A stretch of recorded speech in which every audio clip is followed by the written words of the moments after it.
आराध्य देव के चरणों में वंदन। आदरणीय समणी जी, उपस्थित भाइयों तथा बहनों, मोक्ष प्राप्ति के 23 बोल, उनकी चर्चा हमारी कई महीनों से चल रही है।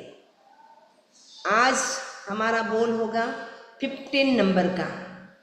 बोल का नाम है सुपात्र दान देने से जीव जल्दी मोक्ष जा सकता है। अब प्रश्न है, सुपात्र क्या है? जानते हैं सुपात्र कौन होता है?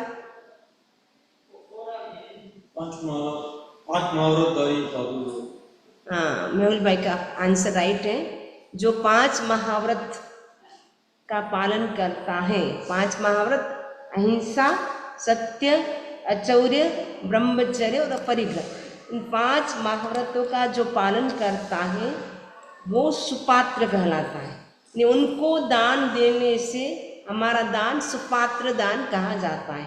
बाकी किसी को भी आप दान देंगे वो सुपात्र दान की कैटेगरी में नहीं आता है। सुपात्र दान वही होता है जो साधु को, संयमी को दिया जाता है।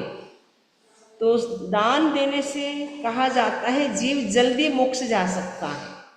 यदि दान भी दे, 23 बोलों में से एक बोल की भी आराधना कर ले दान देने की, दान देने से भी जीव क्या है, जल्दी मोक्ष जा सकता है।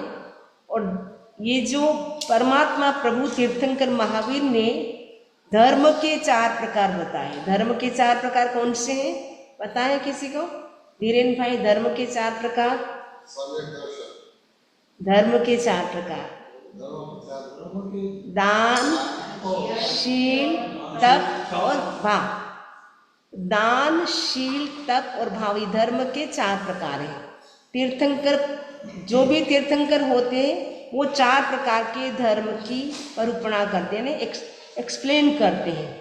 4 प्रकार के धर्म हैं। इसमें सबसे पहला धर्म है दान धर्म। दान धर्म को प्रथम सोपान, फर्स्ट सीढ़ी कहा गया है।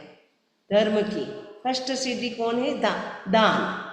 तो दान देने का अधिकार किसको है? दान देने का सौभाग्य किसको मिलता है? केवल मनुष्य को ही दान देने का सौभाग्य मिलता है। संसार में कोई भी ऐसा जीव नहीं, 4 गति में से केवल मनुष्य गति के जीवों को ही दान देने का सौभाग्य प्राप्त होता है। 2.5 द्वीप के बाहर बहुत सारे तिरंज पंचेंद्रिय हैं। 2.5 द्वीप में भी संख्या तिरंज पंचेंद्रिय हैं। वो कुछ त्याग करते हैं, 11 व्रतों की आराधना भी कर लेते हैं, लेकिन 12वां व्रत उनके हाथ में नहीं है। वो 12वां व्रत साधु को दान नहीं दे सकते। 12वें व्रत का वो पालन नहीं कर सकते हैं, क्योंकि तिरंज पंचेंद्रिय के पास अपनी कोई चीज होती नहीं है, इसलिए वो 12वें व्रत की आराधना नहीं कर सकते हैं।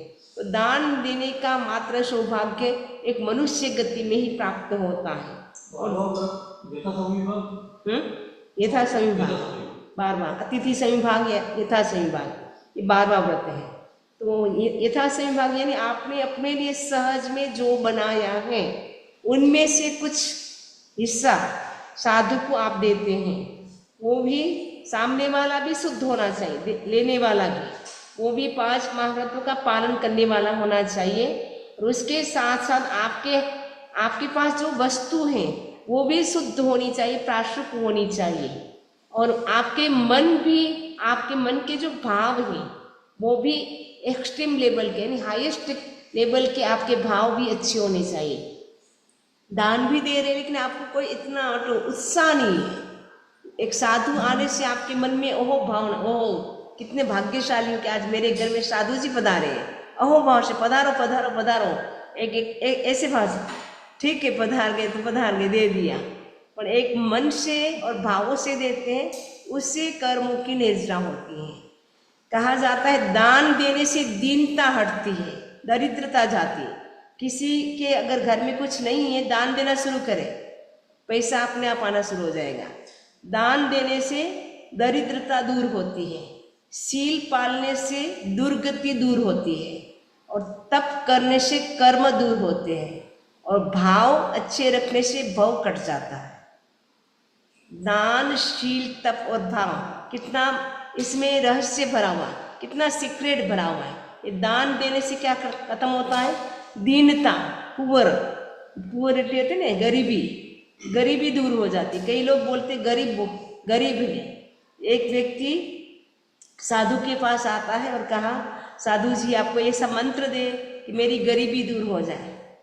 तो साधु ने कहा, आज से आप दान देना शुरू कर दो। तो उनके पास जो शिष्य बैठा हुआ था, अरे आपने क्या बता दिया, बेचारे के घर में कुछ है नहीं और आपने बोला दान देना शुरू कर दे। अरे कुछ भी नहीं तो रोटी तो खाता ही है, एक टुकड़ा रोटी देना शुरू कर दो आज से। तो ऐसे उसने ऐसे सचमुच किया। तो थोड़ा थोड़ा करते करते करते वो दान देना शुरू किया।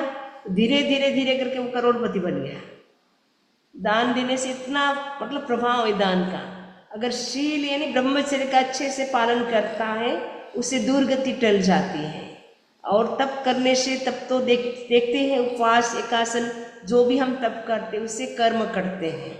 और भाव सुधरे भव सुधरे। भाव यदि हमारा अच्छा है तो भव भी हमारा अच्छा हो जाता है, भव भी कट जाता है।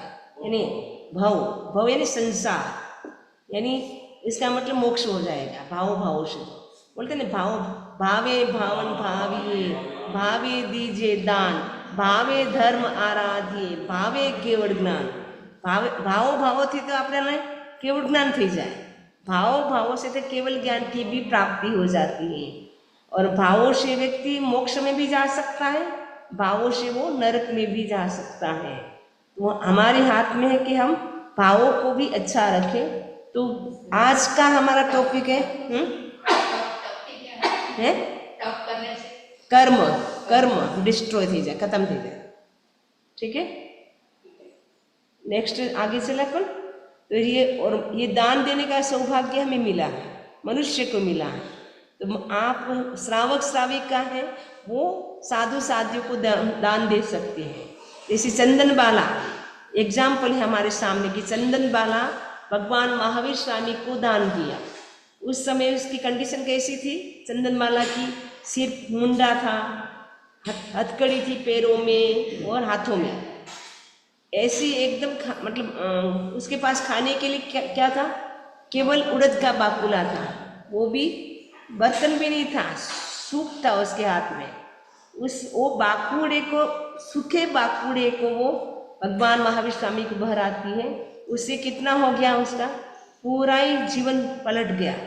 एकदम कैसी थी वो, एकदम कैसे कैसे परिस्थिति से वो गुजर रही थी। भगवान महावीर को दान देने से वो हाईएस्ट लेवल की वो साध्वी बन गई। मैंने पूरे संघ में जो भगवान महावीर स्वामी का जो चतुर्थ धर्म संघ था, उसमें 36,000 साधियों की वो हेड बन गई। 36,000 साधियों की वो हेड थी। कौन? चंदनबाला। जो चंदनबाला अपनी लाइफ में कितने कष्ट झेले उसने, कितने कहाँ वेश्या के घर बिकी गई, धन्ना के घर बिकी गई, और कैसी माता का वियोग हो गया, पिता का वियोग हो गया। मतलब राजकुमारी होकर के भी उसी जन्म में मोक्ष जाने वाली थी, फिर भी उसके साथ कितने कितने कष्ट आए। ऐसे उन कष्टों को झेला, लेकिन वो भगवान को दान दिया, तो दान देने से उसका उद्धार हो गया। दान देने के बाद तो वो भगवान की शरण में जाती है, भगवान महावीर स्वामी से प्रथम दीक्षा ग्रहण करती है। तो प्रथम दीक्षा ग्रहण करती है, भगवान उनको आर्य का बना देते हैं, और जितने भी साध्वी आती हैं सभी चंदन बाला को सौंपते हैं, ये साध्वी आई है, आपको संभालना है, क्योंकि साध्वी की संभाल तो साध्वी करेगी। जब भगवान महावीर जो भी साध्वियाँ बनती वो चंदन बाला को सौंप देते हैं, बाकी संत होते वो भगवान के पास रहते थे। तो जो दान है, दान के भेद, तो दान के कई प्रकार के भेद होते हैं। उनमें पहला भेद है अन्नदान। अन्नदान यानी कोई भी व्यक्ति भूखा है, भूखे को भोजन देना, वो एक प्रकार का अन्नदान है।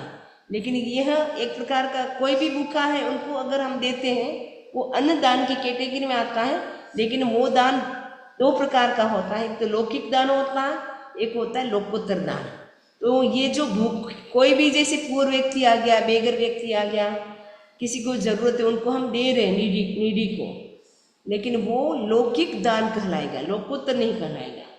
लौकिक दान इसलिए क्योंकि वो जो खाने वाले सब के सब असंयमी हैं, साधु नहीं, असंयमी है, इसलिए वो ड्यूटी है आपकी। कर्तव्य है कि हम भूखे नहीं रह सकते हैं, तो ये व्यक्ति भी भूखा नहीं रह सकता है। वो हमारे गेट पे मांगने के लिए आया है, तो उनका हम अनादर न करें, रेस्पेक्ट के साथ उसको जो भी आप देना चाहे दे, लेकिन ऐसे नहीं जा आगे जा, यहाँ कुछ नहीं है। यहाँ तो चलो अमेरिका में तो कोई मांगने के लिए नहीं आता है, लेकिन इंडिया में तो बहुत सारे घूमते रहते हैं। मेहुल भाई को पता होगा, अहमदाबाद में कितने घूमते हैं, भुज में देखते हैं ना, घूमते रहते हैं। तो कई लोग बेचारे देखते दरवाजा बंद कर देते हैं, कोई बोलेंगे आगे जा आगे जा, कुछ नहीं कुछ नहीं। तो कुछ नहीं, ऐसे नहीं, जो भी आपके पास है वो उनको दो, लेकिन उनको भी हम निराश न लौटाएं। अपने पास जो भी है उनको देना शुरू करें। ये भूखे को भी आप जितना भी दे सकते देने की कोशिश करें, लेकिन वो धर्म मान करके नहीं, आपकी ड्यूटी है ऐसा मान करके देना चाहिए।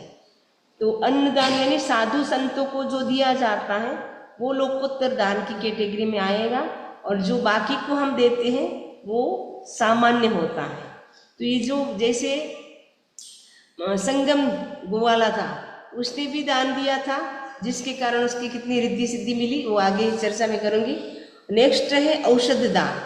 औषध का मतलब मेडिसिन, किसी को ज़रूरत है, कोई ऐसा व्यक्ति बेचारा वो ट्रीटमेंट नहीं करवा सकता है, उसके पास इतनी मनी नहीं है, तो उनका सपोर्ट कर सकते हैं। तो कोई बात नहीं, आप ट्रीटमेंट जो भी लगे पैसे मैं सपोर्ट करूँगा, आप आराम से ट्रीटमेंट कराइए।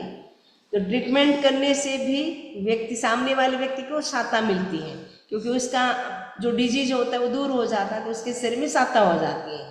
तो इसीलिए कोई भी अगर है, आपको लगता है कि ये समाज का व्यक्ति है जो ट्रीटमेंट करने में समर्थ नहीं है, तो उनका हेल्प भी कर सकते हैं, यहाँ पर भी कर सकते हैं और आप और जगह भी कर सकते हैं, इंडिया में भी किसी को ज़रूरत हो। तो रोगियों को औषधि प्रदान करना, जो भी बीमार व्यक्ति उनको मेडिसिन देना। तो भगवान ऋषभ, आपको पता होगा, भगवान ऋषभ जीवानंद वैद्य के पूर्व भव में जिन कल्पी मुनि की सेवा की थी वो वैद्य थे। भगवान ऋषभ का जीव जीवानंद नाम का वैद्य था। तो जीवानंद नाम का वैद्य था, तो एक मुनि के शरीर में इतने सारे कीड़े हो जाते, बॉडी में बहुत सारे कीड़े हो जाते हैं, तो वो कैसे दूर हो, उसके लिए उन्होंने क्या किया, लक्षपात जो तेल होता है, लक्षपात जानते हैं, लक्षपात तेल, जिसमें लगभग लाख जितनी मेडिसिन औषधियाँ जड़ी बूटी मिली होती है, वो डाल करके तेल को कढ़ाई में उबाला जाता है। उस तेल से उस मुनि की मालिश की, उसके बाद उसके ऊपर गरम गरम उनको कंबल जो होता है, ब्लैंकेट होता है, वो ओढ़ा दिया, जिससे वो सारे के सारे कीड़े थे वो ब्लैंकेट में आ गए और मुनि एकदम निरोगी हो गए। तो उनसे उन्होंने उत्कृष्ट पुण्य बांधा। सेवा करने से, साधु के सेवा करने से उत्कृष्ट कोटि का पुण्य का बंध किया भगवान ऋषभ के जीव ने। और जो रेवती श्राविका, आपको पता होगा, रेवती श्राविका का नाम बहुत फेमस है। तो वो रेवती श्राविका कौन थी? भगवान महावीर स्वामी की परम भक्त थी। भगवान महावीर स्वामी को एक बार क्या होता है, गौशाला ने जब तेजोलेस्या छोड़ी थी, आपको पता होगा कि गौशाला ने तेजोलेस्या छोड़ी थी, जानते हैं ना, तेजोलेस्या और शीतलेस्या। तेजोलेस्या यानी गरम गोला, फायर का गोला, गरम गरम भगवान को ऐसे फेंका, तो भगवान का शरीर भी झुलस जाता है, और जिसके कारण भगवान को भी 6 महीने तक ब्लड की टॉयलेट लगती है। तो वो पता चलता है रेवती श्राविका को, भगवान को ऐसा हो गया है, अब मुझे मेरा फर्ज है, मैं भगवान का ट्रीटमेंट करूं, मैं जो दे सकती हूँ। तो भगवान का जो शिष्य था, सिंह नाम का अणगार था, वो क्या करता है, गोचरी के लिए जाता है, भगवान की गोचरी बुलाता था। तो भगवान महावीर स्वामी कहते हैं कि आज रेवती श्राविका के घर तुम जाना, और उनके घर बिजोरा पाक बना हुआ है। एक तो उन्होंने अपने गायों के लिए बनाया है, एक मेरे लिए बनाया है। मेरे लिए बनाया वो मत लाना, क्योंकि साधु के निमित्त से बना हुआ साधु ले नहीं सकते हैं। तो वो जो सहज में उनके बेल जो काउज हैं, उनके लिए जो बिजोरा पाक तैयार किया वो लेके आना। तो फिर वो रेवती श्राविका भावना पाती है कि बिजोरा पाक, मुनि बोले कि नहीं, ये नहीं बोलो, ये बहरा सकते हो। तो वो रेवती श्राविका उत्कृष्ट भावों से बिजोरा पाक बहराती है। तीर्थंकर गोत्र कर्म का बंद कर लिया, आने वाली 24 में रेवती श्राविका तीर्थंकर बनेगी। तो कहने का मतलब क्या है कि दान का कितना प्रभाव है। भगवान महावीर स्वामी को बिजोरा पाक, आज भी शायद आप लोग खाते होंगे बिजोरा पाक, तो बिजोरा पाक का दान किया, जिसके कारण आने वाली 24वीं रेवती क्या बनेगी? तीर्थंकर बनेगी। और शालिभद्र ने भी दान दिया था और भगवान महावीर स्वामी ने भी दान दिया था। दान के प्रभाव से भगवान महावीर स्वामी को क्या मिला था? सम्यक दर्शन मिला था। आज तक अनंत काल की यात्रा में भगवान महावीर स्वामी को सम्यक दर्शन की प्राप्ति नहीं हुई थी। कब हुई? जब भगवान महावीर स्वामी ने नए सार के भाव में फर्स्ट बार साधु को दान दिया, फर्स्ट बार। उस समय उत्कृष्ट भाव से दान दिया, जिसके कारण उनको सम्यक दर्शन की प्राप्ति हो गई। उसके बाद उनके भवों की काउंटिंग शुरू हो गई। नहीं तो अनलिमिटेड भवों की काउंटिंग कैसे करें, क्योंकि जन्म मरण हो ही रहे। सम्यक दर्शन प्राप्त होने के बाद हम बोलते हैं 27 भगवान महावीर स्वामी के भव, तो 27 भवों किसके आधार पे? सम्यक दर्शन के मिलने के बाद के भव। तो दान का बहुत प्रभाव है। जिसने भी दान दिया है उनका उद्धार हुआ है। तो दान देने से आप में अगर मतलब दान देने से यहाँ पर भी अच्छा होता है, नेक्स्ट भाव भी अच्छा होता है। ज्ञान दान, अन्न दान हो गया, औषध दान हो गया, तीसरा है ज्ञान दान। ज्ञान दान का मतलब है सही ज्ञान सिखाना, शास्त्र पढ़ाना और मोक्ष का मार्ग बताना। शास्त्र के माध्यम से मोक्ष का मार्ग बताना, वो भी ज्ञान दान है। और एक ज्ञान दान है, कई बच्चे होते बहुत होशियार होते, इंटेलिजेंट होते, लेकिन उनके घर में ऐसी परिस्थिति नहीं होती कि वो पढ़ा सके अपने बच्चों को, तो उनको भी अपन हेल्प करते हैं, ज्ञान में सपोर्ट करते पढ़ाने में। तो वो भी एक प्रकार का ज्ञान दान होता है। तो ज्ञान दान देने से भी हमारे ज्ञानावरण कर्मक्षय होता है।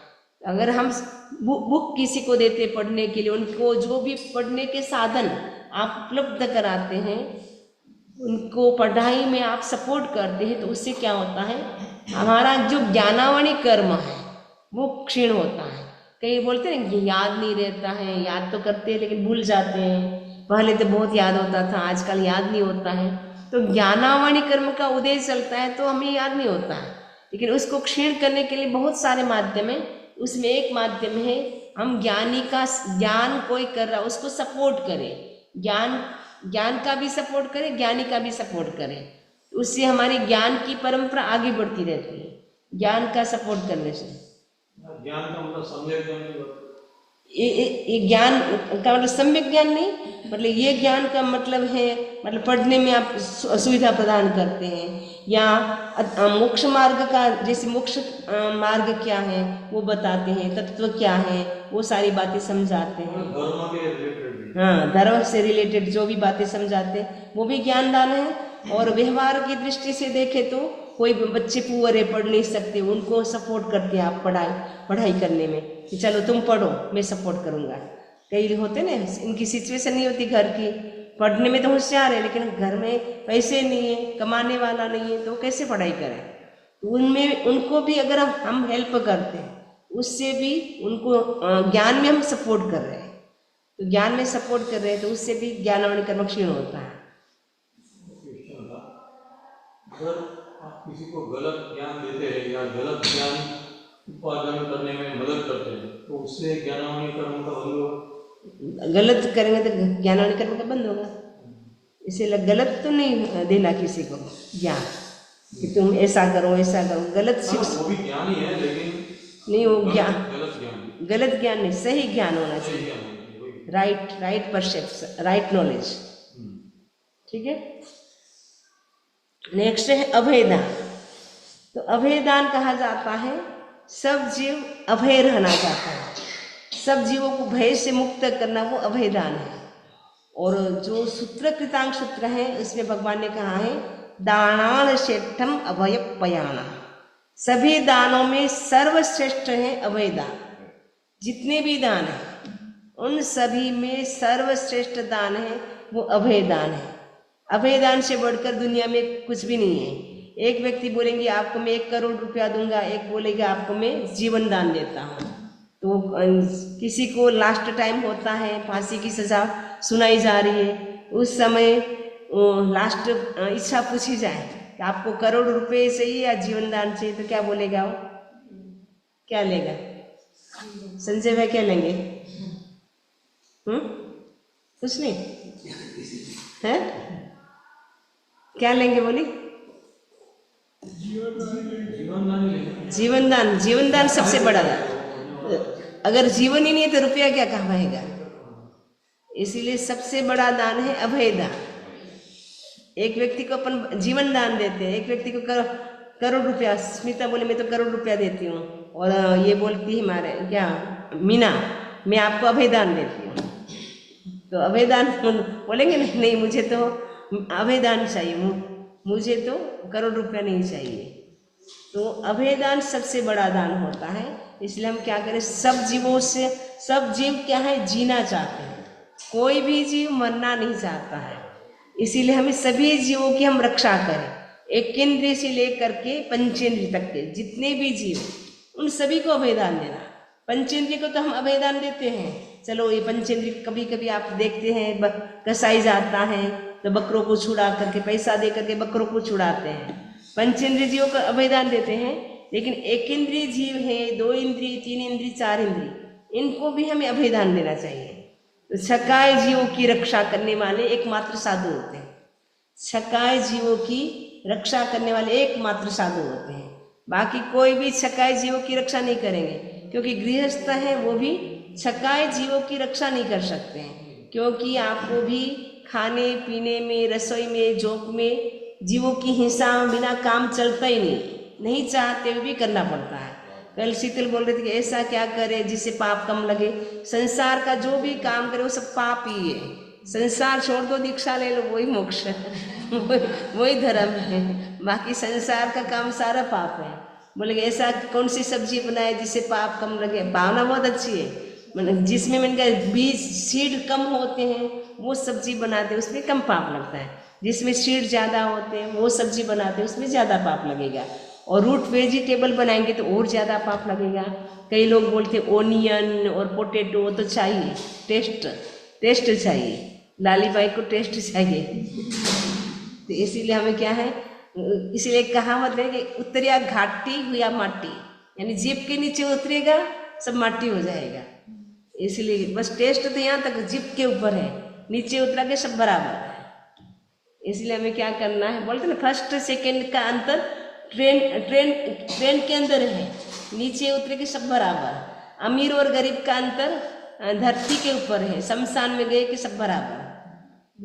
शमशान में तो पुअर क्लास हो चाहे अमीर क्लास हो, सब बराबर है।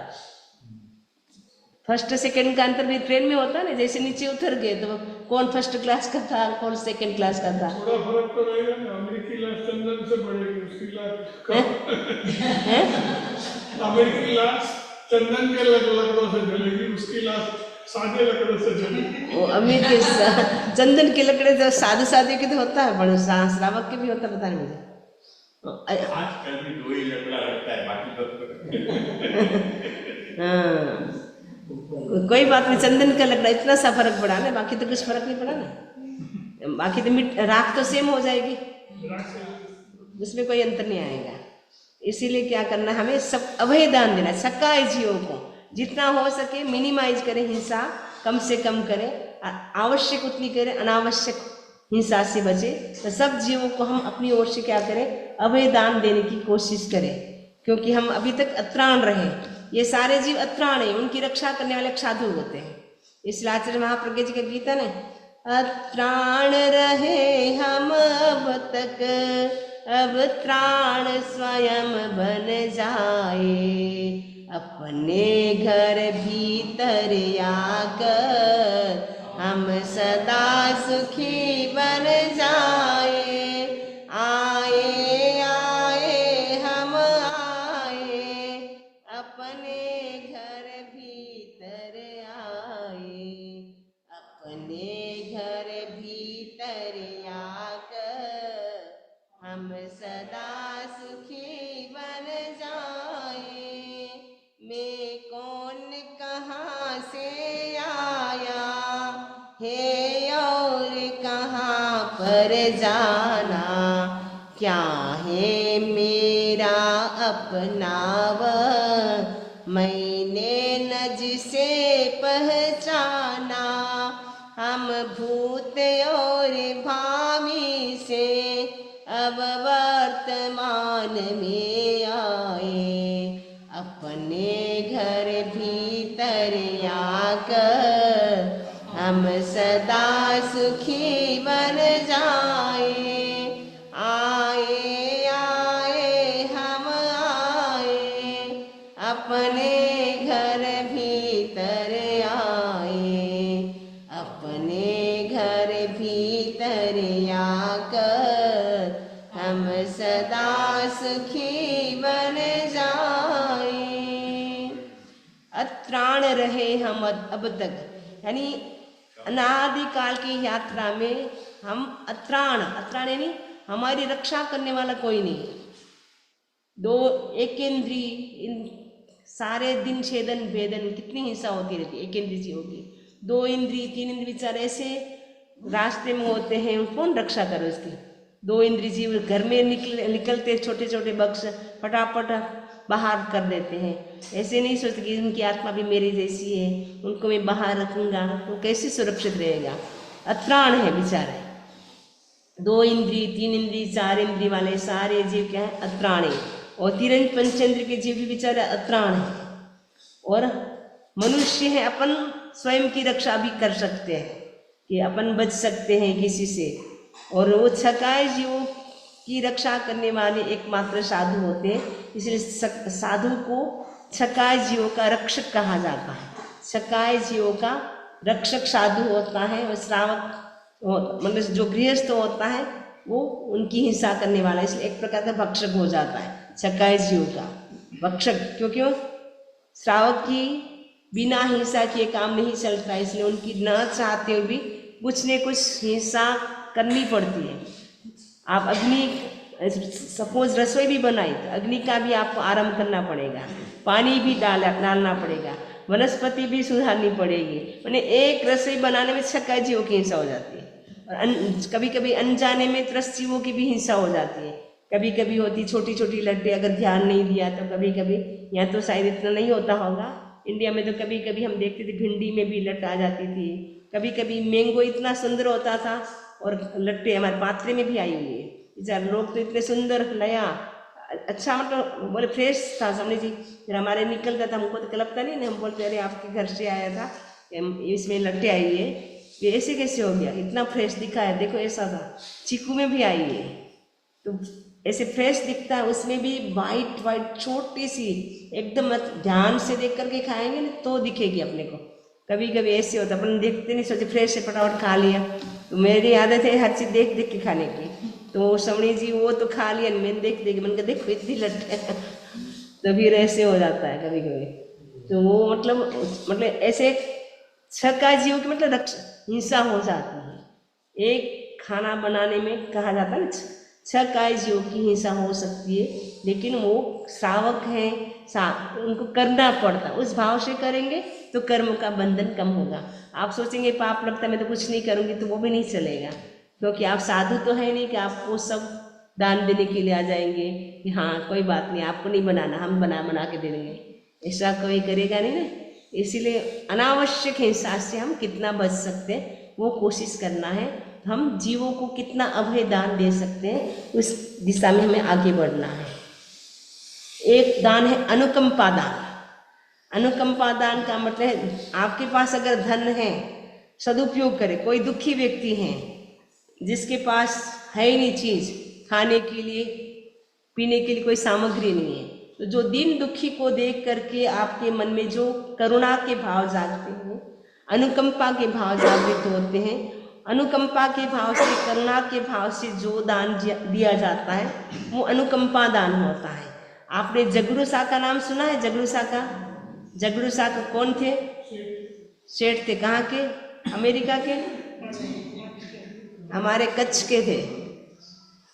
जगरू शाह कच्छ के बहुत बड़े दानवीर थे। वो कहा जाता है मतलब उनके पास इतना धन, मतलब वो उनका बिजनेस 700 यानी 700 स्थानों पे उनका बिजनेस चलता था, बहुत बड़ा बिजनेस था। और एक बार और मुनिश्री ने उनको कहा कि आपका अब जो आपके पास जो धन है उनका सदुपयोग करने का समय आ गया है, क्योंकि 12वीं शताब्दी में भयंकर दुष्काल होने वाला है। दुष्काल यानी अकाल होने वाला है। उस समय लोगों को खाने के लिए मिलेगा नहीं, तो अब आपकी सामग्री जो आपके पास धन वैभव है उसका सदुपयोग करने का समय आ गया है। तो उन्होंने चारों ओर से इतना उन्होंने अनाज इकट्ठा कर लिया, इतना अनाज इकट्ठा कर लिया। उसके बाद भयंकर दुष्काल पड़ता है, वो भी 1 साल का नहीं, 2 साल का नहीं, 3 साल तक कंटिन्यू अकाल होता है। उस समय कहा जाता है उनके 120 भोजनशाला चलती थी, रोज के 5 लाख लोग खाना खाते थे, 5 लाख लोग खाना खाते थे। तो उतना, और कहा जाता है कि उन्होंने अपनी लाइफ में 8 अरब 6.5 करोड़ बन अनाज दान दिया। 8 करोड़ नहीं, अरब, करोड़ नहीं, 8 अरब यानी मिलियन, बिलियन, बिलियन, मिलियन नहीं, बिलियन, 8 यानी 8 बिलियन 6.5 करोड़ मान उन्होंने दान दिया, अनाज दिया। और जो अपनी मतलब इज्जत समझते थे कि मैं कैसे भोजन में, ऐसे भोजनालय में जा सकती हूँ, होता है ना, अपने घर की प्रतिष्ठा होती है, तो बेचारे वो जाते नहीं थे। तो उनको क्या करते थे, जगरूसा लड्डू बना करके, लड्डू के अंदर सोने की मोहरें डाल डाल करके देते थे, लड्डू बना करके, लड्डू के, ताकि वो ऐसे तो लेगी नहीं दान पैसा देने से। उसमें भी उन्होंने 4 करोड़ 99 लाख रुपए दिए ऐसे अलग से, ये दान दिया हो तो अलग।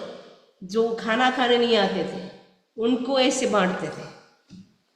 मैंने ऐसा व्यक्ति, मतलब ये जैन संघ के लिए गौरव की बात है कि हमारे जैन में भी ऐसे ऐसे व्यक्ति हुए कि जो इतना दान दे सकता है। व्यक्ति के पास होता तो है लेकिन देना नहीं चाहते। 5 व्यक्ति भी खाना खाएंगे तो भी लगेगा अरे इतने लोग आ गए, खाना खा लिया। और रोज के 5 लाख लोग, वो भी 3 साल तक, 5 लाख लोगों को 3 साल तक खिलाना आसान बात है। 120 दानशाला चलाना, धर्मशाला चलाना, इतना बड़ा दान मिला। और जो नहीं आ रहे उनको भी घर बैठे पहुंचाते लड्डू के साथ मोहरे सोने की। कितना मतलब उनका दिल कितना दया से भरा हुआ होगा। उतने मतलब अकाल में जो काफ़ी लोग मरने वाले थे उनको बचा दिया, क्योंकि अगर खाना नहीं मिलता तो काफ़ी लोग मर जाते, लेकिन उनके सपोर्ट से काफ़ी लोगों को जीवन दान मिल गया, अभय दान मिल गया। तो अनुकंपा दान, ऐसे ऐसे अनुकंपा होती, करुणा के भाव होते, तो करुणा के भाव से भी करुणा होती है। वो भी करुणा भी मनुष्य भव बंधन का एक कारण है। मनुष्य गति में जाने के 4 कारण हैं, उसमें एक है अनुकंपा। अनुकंपा का मतलब है कंपेशन, अपना मूल शब्द है अनुकंपा, आगम का शब्द है अनुकंपा। अपन तो बोलते करुणा, कंपेशन बोलते हैं। तो अनुकंपा भी मनुष्य गति में आने का एक कारण है। आपको पता नहीं, मेघ कुमार पास्ट लाइफ में हाथी था, तो उसने दया की थी खरगोश के ऊपर, उसके कारण वो नेक्स्ट भव में मेघ कुमार बन गया। और मेघ कुमार मुनि बन जाते हैं, अभी विजय विमान में है, एक भवतारी बन गए जो हाथी था वो, मतलब एक दया के भाव से हाथी था, उसमें इतनी दया की भाव थी। तो मेघ कुमार हाथी ना भौमा, दया आणी सुसलो न मार्यो, आ अनुकंपा निर्वद जानो। एक अनुकंपा सावध्य होती, एक होती है निर्वध्य। तो अनुकंपा की थी खरगोश के ऊपर, वो निर्वध्य अनुकंपा थी कि ये मेरे कारण मर न जाए। उस भाव से खरगोश की दया की, खरगोश को मारा नहीं, न अगर पैर रखता तो खरगोश मर जाता, लेकिन दया के भाव से 3 दिन तक पैर ऊंचा रखा और परिणाम स्वरूप इतना पैर अकड़ गया कि उनकी खुद की मृत्यु हो गई।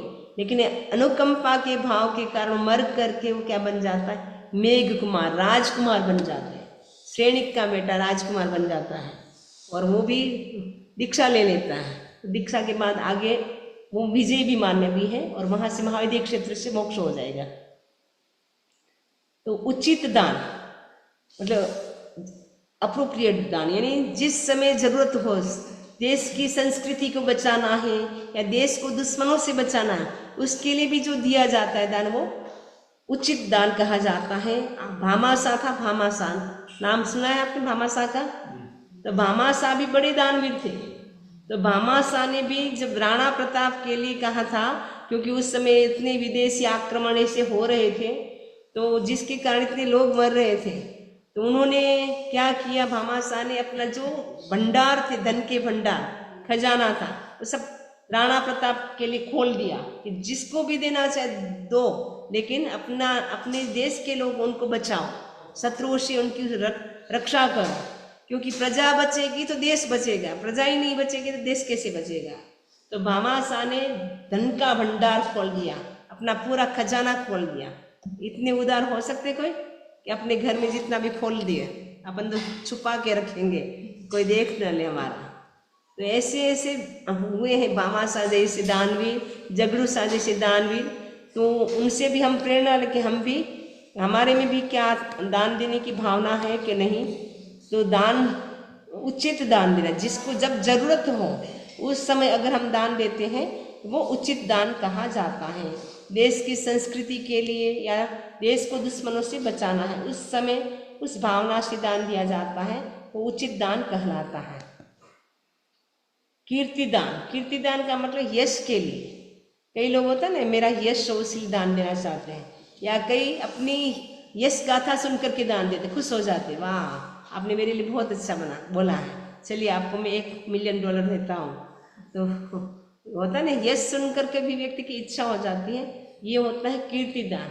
लेकिन ऐसा दान जिसमें देव गुरु धर्म की कीर्ति बढ़े, वैसा दान देना चाहिए कि जिससे हमारे भगवान का नाम ऊंचा हो, हमारे धर्म का नाम ऊंचा हो, हमारे गुरु का नाम ऊंचा हो। तो देव गुरु धर्म का आगे कैसे यश बढ़ सकता है, जिन शासन की कैसे प्रभावना हो सकती है, उसके लिए भी दान दिया जाता है।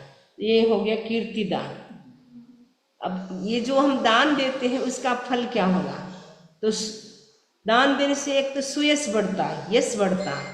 बोलेंगे ना, देख अमेरिका में हमारे ऑरलैंडो में या मेहुल भाई बहुत दानवीर है, या दादा बहुत दानवीर, बोलेंगे ना अशोक भाई बहुत दानवीर है, तो सुयश बढ़ता है उससे, तो यश बढ़ता है। अगर हम दान देते हैं तो इससे यश बढ़ता है। तो जैसे चंदन बाला ने दान दिया था, जिसके कारण उनका यश बढ़ा। चंदन बाला ने दान दिया, यश बढ़ा। कैसे बढ़ा?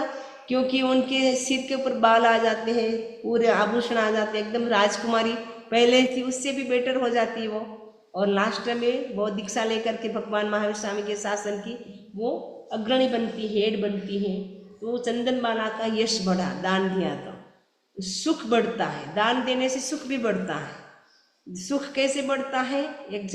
फॉर एग्जाम्पल संगम एक व्यक्ति था, ग्वाला था, तो वो बहुत पुअर था, तो उसके पास घर में भी खाने की कुछ भी व्यवस्था नहीं थी। एक दिन उसके मन में आता मुझे खीर खाना है, तो खीर वो उसकी माँ बेचारी मांग करके किसी से चावल, किसी से चीनी, किसी से दूध, ऐसे मांग करके खीर बनाती। खीर बना करके थाली भर के दे देती और कहा बेटा तुम खा लेना, मैं पीछे पानी भर के आ रही हूँ। तो वो पानी भरने जाती है, पीछे से मुनिराज पधारते हैं। वो भी मांस खमण के तपस्वी मुनिराज पधारते हैं। तो मांस खमण के तपस्वी पधारते हैं, और जैसे ही संगम ने देखा मुनि पधारे, तो थाली में लाइन कर दी कि आधी मैं ले लूँगा, आधी मुनिश्री को दे देता हूँ। और लेकिन ऐसे भाव आ गए उत्कृष्ट था, क्योंकि लिक्विड होता है वो तो रहेगा तो नहीं, तो पूरी थाली खाली हो गई। लेकिन संगम के मन में कोई पश्चाताप नहीं, क्योंकि दान देने के बाद पश्चाताप करते हैं, उससे हमारा जो हमको लाभ मिला वो खत्म हो जाता है। दान देने के बाद खुश होना चाहिए। आपने साधु को बहरा दिया, अरे अरे आज तो आए थे सारा ही ले गया मन में ऐसे होता है, कितना सारा ले गया, इतना मेरे से देना ही नहीं था, बच्चे क्या खाएंगे, हम क्या खाएंगे। थोड़ा साधु को भी तो बोलना चाहिए, ना नहीं बोले तो मैं कैसे ऐसे कर सकती हूँ, हाथ को कैसे रोक सकती हूँ। थोड़ा वो ना बोल देते ना तो कम से कम अच्छा होता। तो मन में एक आपने दान भी दे दिया, लेकिन मन में पश्चाताप हो रहा है, तो देने के बाद पश्चाताप होता है, तो दान का जो लाभ मिला वो भी आपका चला गया। इसलिए दान देने के बाद पश्चाताप नहीं करना। आपने देखा ना, मम्मन शेठ दान दे दिया, वापस पश्चाताप होता है, वापस लड्डू ले लेता है साधु से।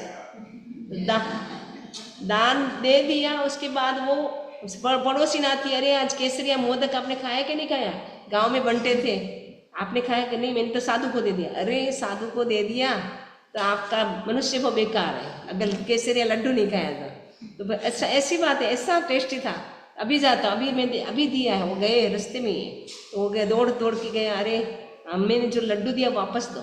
साधु ने कहा हमारे पात्र में आने के बाद हम वापस नहीं देते हैं, कुछ भी वो लड्डू देना ही पड़ेगा। झोली पकड़ करके पात्र से निकाल करके लेके आ गए लड्डू और दान दिया, उससे ममन सेठ को धन मिला, संपत्ति मिली, लेकिन वापस ले लिया, पश्चाताप किया तो उसका उपयोग नहीं कर सका, यूज नहीं कर सका, लाइफ लॉन्ग तंगी में रहा, इतना पैसा होते हुए तंगी में रहा, कष्ट झेलता रहा लाइफ लॉन्ग। और मरने के बाद भी कहाँ गया, कहाँ गया ममन सेठ, हैं? 7वीं नरक में गया, 7वीं नरक में गया। इतना पैसा होते हुए भी खाया भी नहीं, पिया भी नहीं, दिया भी नहीं, और उल्टा 7वीं नरक में गया। तो इसीलिए दान देने के बाद पश्चाताप नहीं होना चाहिए। और शालिभद्र ने दान दे दिया लेकिन कोई पश्चाताप नहीं, और खुश हो रहा है कि आदमी कितना भाग्यशाली हो कि मैंने अपने हाथ से जैन साधु को भिक्षा दी। बच्चा था, ग्वाला था, जानता भी नहीं था जैन साधु को, फिर भी वो खुश होता है। और उसके बाद माँ की नज़र लग जाती है, सोचती है कि मैं रोज़ मेरे बेटे को कितना भूखा रखती होगी, और थाली भर के खीर बनाई फिर भी थाली चाट रहा है, तो ऐसा सोच करके नज़र लगती है, स्टमक में पेन होता है, उसी समय मृत्यु हो जाती है, मर करके वो शालिभद्र बनता है। तो उसके घर में हम रोज की 33 पेटी आती थी स्वर्ग से, 33 पेटी स्वर्ग से आती थी। एक बार जो चीज़ पहन ली, कपड़ा, आभूषण, कोई भी, वो दूसरी बार यूज नहीं करते थे, ऐसे पहुँच करके फेंक देते थे डस्टबिन में। रोजा रोज की नई चीज़ें हैं, स्वर्ग से आए फिर कौन पहनेंगे दूसरे, अपने तो स्वर्ग से इतनी पुण्य ही नहीं है कि स्वर्ग से आए, वही पहनते रहते हैं। ऑर्नामेंट, बाकी कपड़े भी पहनते हैं, ऑर्नामेंट भी तो लाखों वर्ष मतलब कई सालों तक चलते ही रहते हैं ऑर्नामेंट तो लेकिन वो भाग्यशाली था। हर दिन उनके पिता थे गोभद्र सेठ, वो हर दिन 33 पेटियाँ भेजते थे, पिता भेजते थे, वो देव बन गए थे, उनको घर के प्रति अटैचमेंट रह गया हो गया, इसीलिए शालिभद्र को रोज 33 पेटियाँ भेजते थे, 33। उसमें अलग अलग खाने का, अलग कपड़े पहनने का, अलग मेकअप की सामग्री, अलग अलग अलग करके 33 पेटी आती थी। फिर इसीलिए दूसरे दिन वो यूज नहीं करते थे।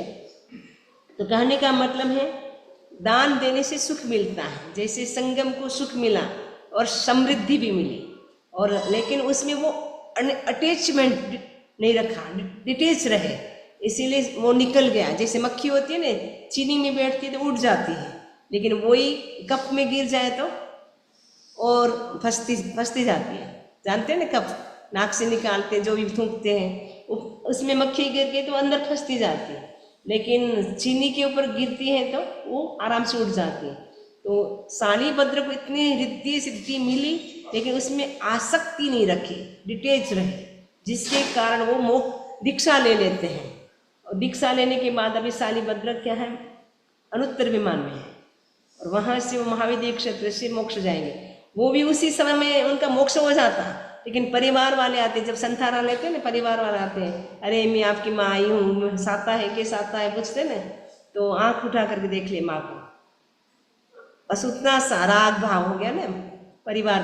धन्ना जी उनके साला जी भी साथ में थे, उन्होंने आँख उठा करके नहीं देखा, वो स्थिर रहे, उनका मोक्ष हो गया। शालिभद्र का इतना पुण्य बढ़ गया हो तो वो आपस उस पुण्य को भोगने के लिए स्वर्ग में गया। बस बेले मतलब थोड़ा सा, मतलब स्नेह नहीं करता, राग भाव नहीं करता, उसी भाव में मोक्ष हो जाता। तो थोड़ा सा भी हो जाता ना, बिगड़ जाता है, उससे भी हमारे भाव बढ़ जाते हैं। तो उनका मतलब इतना बड़ा, अब काफ़ी समय बीतेगा, स्वर्ग में है, सुखी है, कोई दिक्कत नहीं है, फिर भी अभी एक भाव और लेना पड़ेगा, यानी जन्म के दुख भोगने पड़ेंगे अभी और। तो कहने का मतलब है दान देने से क्या होता है, सुख मिलता है, धन वैभव मिलता है, संसार परित होता है, परित यानी लिमिट हो जाता है, संसार की लिमिट हो जाती है। ऐसे तो वो बोलते हैं अनंत काल की यात्रा में कितने काल चक्र बीत गए, लेकिन दान देने से वो लिमिट हो जाता है, अर्धपुद्गल परावर्तन में व्यक्ति का मोक्ष हो जाता है। तो जिसने भी दान दिया है उसका मोक्ष जल्दी हुआ है। भगवान महावीर स्वामी ने दान दिया, उनका भी मोक्ष हो गया। उससे पहले उनका मोक्ष का कोई ठिकाना भी नहीं था। लेकिन दान देने से सम्यक दर्शन की प्राप्ति हुई। सम्यक दर्शन की प्राप्ति होते ही व्यक्ति कृष्ण पक्ष से शुक्ल पक्ष में आ जाता है। और दान भी वही व्यक्ति दे सकता है जो कृष्ण पक्ष से शुक्ल पक्ष में आ जाता है। इसीलिए संसार परित हो जाता है, भाग्य बढ़ता है, सुख समृद्धि बढ़ती है, बहुत सारे दान देने से लाभ होते हैं। तो इसीलिए हमें क्या करना चाहिए? तो आज का लेसन यही है कि साधु साध्वी जो भी हो उनको हम क्या करें, उत्कृष्ट भाव से दान दें। दान देने के बाद हम पश्चाताप न करें और अशुद्ध दान न दें। अशुद्ध दान देने से उनको काम में ना आने वाला हो। आपको लगे अरे इतना एक्स्ट्रा पड़ा है, अच्छा है महाराज पधार के उनको दे देते हैं, तो दोनों काम हो जाएगा। ऐसा करने से अशुभ आयुष्य बनता है और अनंत काल संसार में परिभ्रमण करना पड़ता है। जैसे नागश्री ब्राह्मणी थी, नागश्री ब्राह्मणी ने क्या किया था? साधु को दान दिया था। पता है ना आपको क्या दान दिया था? नागश्री ब्राह्मणी ने कड़वा तुम्बा का दान दिया था। कड़वा तुम्बा का दान दिया था क्योंकि बारी बारी से उनके घर में खाना बनता था। एक घर में 3 भाई थे, एक घर में खाना बनता, सभी एक साथ खाना खाते थे। उस दिन नागश्री की बारी थी कि आज मुझे अच्छा खाना बनाना है ताकि सब भाई देरानी जेठानी खुश हो जाए कि वाह नागश्री बहुत टेस्टी खाना बनाती है। तो नागश्री ने खाना बना लिया और उसके बाद एक सब्जी में उसको थोड़ा चखा, मतलब वो कड़वी और इतनी बदबू आने लगी। उसने सोचा अरे ये तो अगर मेरे आ जाएंगे देवर जेठ, मेरी बेइज्जत हो जाएगी, इसको तो सब्जी को मुझे बाहर डाल के आना है। वो सोच रही थी, उतने में तो अचानक क्या होता है, साधु जी मांस खमन के पालने वाले धर्म रुचि अणगार पधार जाते हैं। धर्म रुचि अणगार पधारते हैं और उनको बोले धर्म लाभ मांस खमन की तपस्या है, पारणा है, वो कड़वा तुम्बा दे दी। मुनि ना करते हैं, नाना कहता मुझने वो राव्यो। नागश्री ब्राह्मण मना करते नहीं, मैं इतना नहीं चाहिए, इतना नहीं चाहिए, बस बस बस पूरा उड़ेल दिया। सोचे घर बैठे करड़ी आ गई। ऐसा मतलब मेरा भाग्य कहाँ गया, मेरे को जाना भी नहीं पड़ा, काम भी हो गया। अब वो धर्म रुचि अणगार धर्म कोश मुनि के पास आते हैं और दिखाया आज ये भिक्षा मिली है, तो ये खाने योग्य नहीं है, खाते तुम्हारा प्राण मतलब खत्म हो जाएगा, मृत्यु हो जाएगी, तो तुम जाओ एक जगह पर रट करके आ जाओ। वो गए, एक सली से ऐसे एक ड्रॉप डाली, हजारों चींटे मर गई इसकी सुगंध से। मुनिराज ने सोचा कि अरे ऐसे पूरा डाल दूंगा तो कितनी जीव की हिंसा हो जाएगी। ऐसा कोई स्थान नहीं है कि जहाँ कोई हिंसा न हो। मेरा पेट ही निर्वध्य, जहाँ डालने से किसी जीव की हिंसा नहीं होगी। तो कड़वा तुम्बा, कड़वी चीज भी आए तो भी अपन निकाल देंगे। तो कड़वा तुम्बा का पूरा आहार कर लिया, इतना समता से किया और मृत्यु हो गई और सर्वार्थ सिद्ध विमान में चले गए। कीड़ियों बड़ी साधु नाम ना, कीड़ियों नी करुणा आणी दया पार, कड़वा तुम्बानो की दो सगड़ो आर। कड़वा तुम्बानो की दो, कीड़ियों नी करुणा आणी दया पार, कड़वा तुम्बानो की दो सगड़ो आर। कीड़ियों की करुणा की और उसके कारण उनको क्या मिल गया? अनुकंपा, मतलब दया का भाव। उससे उनको सर्वार्थ सिद्ध विमान मिल गया। वो मिलना आसान नहीं है, इतना कड़वा तुम्बा पीना। एक कभी कभी मौसमी का जूस कड़वा आ जाता ना, वो भी नहीं पी पाते हैं, उसको भी फेंक देते हैं। अपन सोचे अरे शरीर खराब करे से अच्छा फेंक दो, तो लेकिन उनमें शरीर के प्रति ममत्व नहीं था, अपने ममत्व इसलिए पिया नहीं जाता है। तो कहने का मतलब है दान देने से संसार परित भी हो सकता है, बढ़ भी सकता है। अशुभ दान दिया नागश्री ने, उनका संसार बढ़ गया, और शालिभद्र ने शुद्ध दान दिया, उनका संसार घट गया। तो अपने हाथ में है संसार को बढ़ाना है कि घटाना है। तो दान दे तो जो साधु साधियों को योग्य हो, अनुकूल हो, प्राशुक हो, वैसा हमें दान देना चाहिए। लेकिन हमारे उपयोगी नहीं है वैसा दान हमें साधु को नहीं देना चाहिए।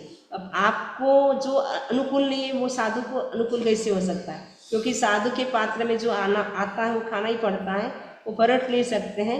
लेकिन वो कड़वा तुम्बा के मान लो गुरु होते हैं, आज्ञा दे देते हैं तो परट सकते हैं। फिर भी उनमें कितनी करुणा थी कि वो आज्ञा मिलने पर भी पलटा नहीं, जैसे फटाफट डाल के आ जाते। उतना ध्यान रखना, एक ड्रॉप डालना, फिर कितनी बड़ी बात है, इतना करना तो बहुत बड़ी बात है। तो दान आज का हमारा टॉपिक था सुपात्र दान देने से मोक्ष जल्दी होता है। तो जिसने भी सुपात्र दान किया है उनको सद्गति मिली है और मोक्ष भी मिला है, और धन वैभव की भी उनके घर में किसी भी प्रकार की कमी नहीं रहती है। तो आज से हम संकल्प करें कि हम क्या करें, सुपात्र दान देने का संकल्प करें, और मनुष्य भव जो मिला है मनुष्य भव में ही हम सुपात्र दान दे सकते हैं। मनुष्य को ही एकमात्र अधिकार है दान देने का, इसका हम पूरा